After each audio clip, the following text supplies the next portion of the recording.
Story time with Fergie and friends. Hello, story time with Fergie and friends, and it's Halloween. The vampires next door. Do you have vampires living next door to you? I shall take off my horns and I shall add in, what is this one? Oh, what is this one here we have? What have they got me wearing now? Okay, maybe, well, I don't know what it is. What do you think it is? Well, here we have it. The vampires next door. Yes, hello, Storytime, Fergie and friends, and it's mums and dads, aunts and uncles, granny, grandpa, girls and boys. The Vampires Next Door by Sigi, Cohen and Patrick Corrigan. Ooh. The mystery began with a girl known as Lee saw dozens of bats upside down in a tree. The tree stood alongside a house down the lane belonging to Horace, Drusilla and Shane.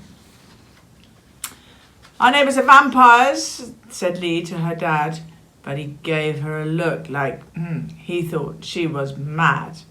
The first one to vanish was Eddie Carruthers, the next disappearance, the Beverly Brothers.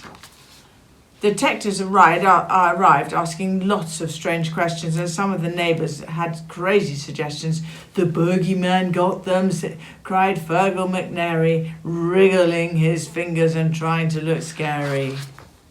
The very next evening, the truth became clear when Lee felt a bite just below her left ear. She slapped her neck hard, heard an ouch sort of sound, and Horace, her neighbour, fell to the ground. He started to screech till his face became blue. "How dare you attack me? I'm stronger than you. You'll be the next human that I dine upon. Soon all the kids on this street will all be gone. Yum, yum, yum."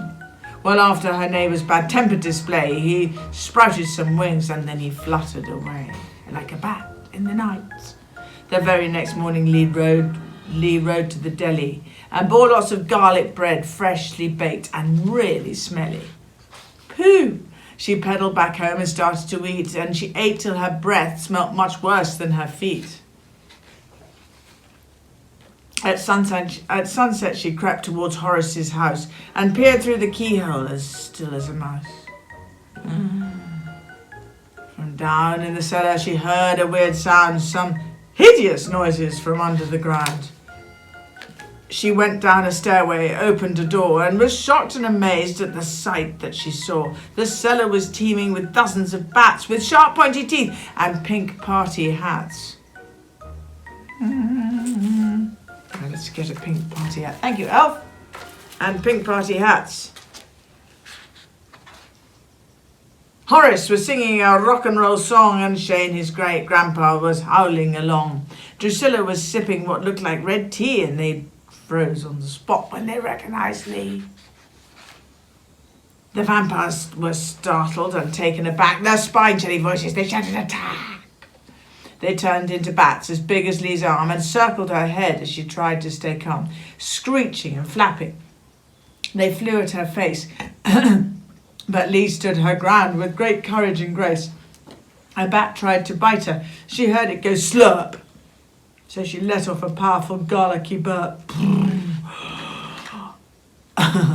23 bats fell stunned to the floor, so she burped once again and she dropped 20 more. The bats couldn't handle her garlicky smell. Pooh, as she burped and she burped till the final bat fell. If you think for a bat that's as bad as it gets, a ranger arrived with some very strong nets, and now there's a total of 72 vampire bats on display at the local zoo. Well done, Lee. And trapped in a cage where they'll always remain are Horace, Drusilla and great-grandpa Shane. Ooh. Yes, with my party hat on. With Fergie and friends. With Fergie and friends.